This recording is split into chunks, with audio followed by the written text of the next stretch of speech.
Hello friends, आपका स्वागत है इस वीडियो में। और इस वीडियो में हम पढ़ने वाले हैं क्लास 9 का चैप्टर नंबर 2, जो कि है socialism in Europe and the Russian revolution. तो इस चैप्टर में हम देखेंगे कि यूरोप में सोशलिज्म यानी समाजवाद का उदय किस तरह से हुआ, और उसके बाद हम पढ़ेंगे रशियन रिवॉल्यूशन। तो इस चैप्टर में पहला टॉपिक है the age of social change. The age of social change. तो जैसा कि हमने पिछले चैप्टर में पढ़ा था कि किस तरह से आइडिया ऑफ फ्रीडम और इक्वालिटी, फ्रीडम और इक्वालिटी का जो पावरफुल आइडिया है वो किस तरह से पूरे यूरोप में सर्कुलेट हुआ था फ्रेंच रिवॉल्यूशन के बाद। तो फिर पिछला जो चैप्टर था वो था फ्रेंच रिवॉल्यूशन। उसमें हमने पढ़ा फ्रेंच रिवॉल्यूशन के बाद idea of freedom and equality ये पूरे यूरोप में सर्कुलेट हो चुका था। तो जो फ्रेंच रिवॉल्यूशन था उसने एक तरह की पॉसिबिलिटी खोल दी थी, ओपन कर दी थी कि जो सोसाइटी है वो किस तरह से स्ट्रक्चर होता है उसको चेंज करने का, यानी अचानक से पूरे सोसाइटी में चेंज लाने का एक पॉसिबिलिटी फ्रेंच रिवॉल्यूशन ने क्रिएट की थी। तो जैसा कि आपने पढ़ा है 18th सेंचुरी में या फिर उससे पहले तो जो फ्रेंच सोसाइटी था वो डिवाइडेड था स्टेट्स और ऑर्डर्स में, और उसमें एरिस्टोक्रेसी और चर्च इकोनॉमिक पावर और सोशल पावर को कंट्रोल किया करते थे। लेकिन अचानक जब रिवॉल्यूशन हुआ, फ्रेंच रिवॉल्यूशन, उसके बाद ऐसा लगने लगा कि इन चीजों को बदलना पॉसिबल है। ये जो स्टेट था, यानी कि ये जो सोसाइटी स्टेट्स में डिवाइडेड थी और एरिस्टोक्रेसी और चर्च इन चीजों को कंट्रोल करता था, इन्हें बदलना पॉसिबल है। तो इसके बाद वर्ल्ड के बहुत सारे पार्ट्स में इंक्लूडिंग यूरोप और एशिया, इन एरियाज में बहुत सारे आइडियाज आने लगे। इंडिविजुअल राइट्स यानी कि किसी के व्यक्तिगत अधिकारों के किस तरह से बचाया जाए या किस तरह से उसे लागू किया जाए, और जो सोशल पावर है आखिर उसे कंट्रोल कौन करे, इस बात पर भी डिस्कशन शुरू हो चुका था। इंडिया में राजा राम मोहन रॉय और डेरोजियो, तो इन्होंने शुरुआत की फ्रेंच रिवॉल्यूशन के सिग्निफिकेंस के बारे में बात करने की इंडिया के रिस्पेक्ट में। और बहुत सारे दूसरे लोग भी थे जिन्होंने पोस्ट रिवॉल्यूशनरी यूरोप यानी फ्रेंच रिवॉल्यूशन के बाद जो यूरोप के हालात थे उस पर डिबेट करना शुरू किया। तो इसके बाद जो कॉलोनीज थी, जैसे कि इंडिया, जो देश थे जिन्होंने कॉलोनी उपनिवेश बनाकर रखे थे, जैसे ब्रिटेन की कॉलोनी थी इंडिया और फ्रांस के कई सारे कॉलोनीज थे। तो वहां पर जो फ्रेंच रिवॉल्यूशन के बाद जो सोच में बदलाव आया और भी तरह से बदलाव आया, उसने सोसाइटी चेंज के आइडिया को रिशेप किया।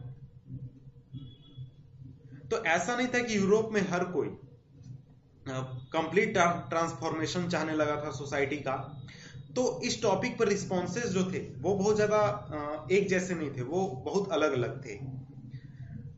तो इसमें कुछ थे जो कि ग्रेजुअल शिफ्ट चाहते थे सोसाइटी के बिहेवियर में या फिर सोसाइटी के रूप में, और कुछ थे जो उसे धीरे धीरे लागू करना चाहते थे।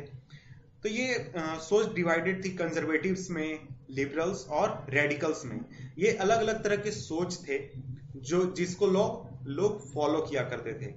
कुछ लोग कंजर्वेटिव्स को फॉलो किया करते थे, कुछ लिबरल्स थे और कुछ रेडिकल्स थे। तो इनके बारे में आगे के टॉपिक में हम पढ़ेंगे।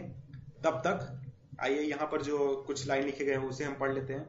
तो आखिर ये शब्द कहते क्या उस समय के अनुरूप। तो इस चैप्टर में हम पढ़ेंगे, ब्रीफली देखेंगे कि पॉलिटिकल ट्रेडिशंस में 19th सेंचुरी में जो चेंज आया और उसने बदलाव को किस तरह से इन्फ्लुएंस किया। और उसके बाद हम जो हिस्टोरिकल इवेंट हुआ रशियन रिवॉल्यूशन, जिसने सोशलिज्म को जन्म दिया और वो एक तरह का बहुत ही सिग्निफिकेंट और पावरफुल आइडिया बन गया सोसाइटी के बदलाव का 20th सेंचुरी में, उसके बारे में भी हम पढ़ेंगे। तो उससे पहले हम पढ़ लेते हैं लिबरल्स, रेडिकल्स और कंजर्वेटिव्स। तो एक ग्रुप था, लोगों का एक ग्रुप जो कि सोसाइटी में बदलाव चाहता था, वो था लिबरल्स। लिबरल्स जो थे वो एक ऐसा देश बनाना चाहते थे, वो एक ऐसा नेशन चाहते थे जो ऑल रिलीजन्स को टॉलरेट करे, जिसमें सभी धर्मों के लोग खुशी खुशी रह सके। तो ऐसा हमें ध्यान में रखना चाहिए कि जिस समय ये थिंकिंग आई थी, उस समय में जो यूरोपियन स्टेट्स थे यूजुअली किसी न किसी धर्म को फॉलो किया करते थे। जैसे कि ब्रिटेन जो था वो चर्च ऑफ इंग्लैंड को फॉलो करता था और ब्रिटेन की गवर्नमेंट चर्च ऑफ इंग्लैंड को सपोर्ट करती थी। वैसे ही ऑस्ट्रिया और स्पेन की गवर्नमेंट कैथोलिक चर्च को सपोर्ट किया करती थी। तो लिबरल्स डायनेस्टिक रूल्स के अनकंट्रोल्ड पावर को भी अपोज करते थे, यानी जो राजवंश के राजा होते थे वो पूरी तरह से डायनेस्टिक रूल हुआ करते थे, उनके अनकंट्रोल्ड पावर को भी अपोज करते थे। और वो चाहते थे कि सरकार के विरुद्ध जो कि किसी व्यक्ति के व्यक्तिगत राइट्स हैं, इंडिविजुअल राइट्स हैं, उसे प्रोटेक्ट किया जाए, उसे बचाया जाए। वो चाहते थे कि एक रिप्रेजेंटेटिव इलेक्टेड पार्लियामेंट्री गवर्नमेंट का निर्माण हो और जो सब्जेक्ट टू लॉज, यानी कि जो नियम कानून की चीजें हैं वो इंटरप्रेट किए जाएं जुडिशरी के द्वारा, वेल ट्रेंड जुडिशरी के द्वारा, जो कि रूलर्स और ऑफिशियल से इंडिपेंडेंट हो। तो ऐसा उनका थिंकिंग था। लेकिन ऐसा हम नहीं कह सकते कि वो पूरी तरह से डेमोक्रेटिक थे, क्योंकि वो यूनिवर्सल एडल्ट फ्रेंचाइज में बिलीव नहीं करते थे। यूनिवर्सल एडल्ट फ्रेंचाइज तो आप जानते ही होंगे, मैं उसे एक बार फिर बता देता हूं। इसका मतलब कि एक तय उम्र के बाद एक देश में रहने वाले हर एक सिटीजन को वोट करने का अधिकार होना, यह हुआ यूनिवर्सल एडल्ट फ्रेंचाइज।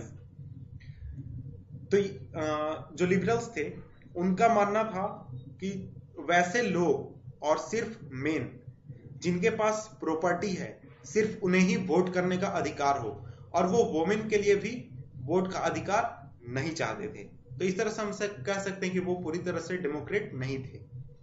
इसके बाद रेडिकल्स, आइए हम रेडिकल्स को देखते हैं। रेडिकल्स ऐसे लोग थे जो एक ऐसा देश बनाना चाहते थे जहां की गवर्नमेंट उस देश के मेजोरिटी पॉपुलेशन के अधीन हो, यानी मेजोरिटी ऑफ पॉपुलेशन जैसा कहे वैसा वो बिहेव करे, और उसमें से ज्यादातर लोग वोमेन्स सफरेज यानी महिलाओं के वोटिंग अधिकार को भी सपोर्ट किया करते थे। और वो लिबरल्स से थोड़ा अलग थे, क्योंकि वो जो ग्रेट लैंड ओनर्स यानी जमींदार, हम कह सकते हैं जमींदार, या फिर फैक्ट्री ओनर्स, जो अमीर फैक्ट्री ओनर्स थे, उनके प्रिविलेजेस को भी अपोज किया करते थे। वो प्राइवेट प्रॉपर्टी के अगेंस्ट में नहीं थे, लेकिन वो कंसंट्रेशन ऑफ प्रॉपर्टी का विरोध करते थे। यानी ऐसा नहीं कि शहर में सिर्फ एक करोड़पति आदमी है, बाकी सब भूखे मर रहे हैं, वो ऐसा नहीं चाहते थे। और इसके बाद है कंजर्वेटिव्स वैसे लोग थे जो रेडिकल्स और लिबरल्स दोनों को अपोज करते थे। फ्रेंच रिवॉल्यूशन के बाद जो कंजर्वेटिव्स थे उन्होंने अपने माइंड खोले कि उन्हें भी चेंज की जरूरत है, यानी कि फ्रेंच सोसाइटी में चेंज आना चाहिए या फिर यूरोप में चेंज आना चाहिए। लेकिन 18th सेंचुरी में जो कंजर्वेटिव्स थे वो चेंज के आइडिया को अपोज किया करते थे, क्योंकि कंजर्वेटिव्स वैसे लोग थे जो पुराने सिस्टम को बनाए रखना चाहते थे।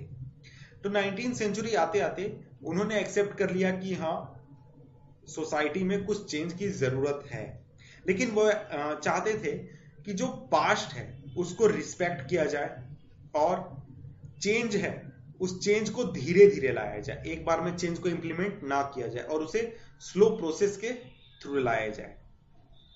तो ऐसे बहुत सारे डिफरिंग आइडियाज थे सोसाइटल चेंज के बारे में, जो कि क्लैश कर रहे थे सोशल और पॉलिटिकल टर्मोइल के दौरान, जो कि फ्रेंच रिवॉल्यूशन के बाद हुआ था। यानी फ्रेंच रिवॉल्यूशन के बाद जो स्थिति थी पूरे यूरोप में या फिर पूरे वर्ल्ड में, सोसाइटल चेंज का एक दौर चला था। उस दौर में डिफरेंट आइडियाज थे, वो आपस में क्लैश कर रहे थे कि किस तरह से सोसाइटल चेंज होना चाहिए। इसके बाद बहुत सारे अटेम्प्ट्स हुए रिवॉल्यूशन में या फिर नेशनल ट्रांसफॉर्मेशन में 19th सेंचुरी में, जो कि जिन्होंने हेल्प किया डिफाइन करने में लिमिट और potential of this political tendencies. तो 19th सेंचुरी में बहुत सारे ऐसे इवेंट्स हुए जिन्होंने इन तीनों सोचों को, यानी रेडिकल्स, लिबरल्स और कंजर्वेटिव्स, इनके क्या लिमिट्स हैं और क्या पोटेंशियल हैं, इनको डिफाइन करने में हेल्प किया। इसके बाद नेक्स्ट टॉपिक है 1.2 industrial society and social change. इसे हम पढ़ेंगे नेक्स्ट वीडियो में। तब तक के लिए गुड बाय।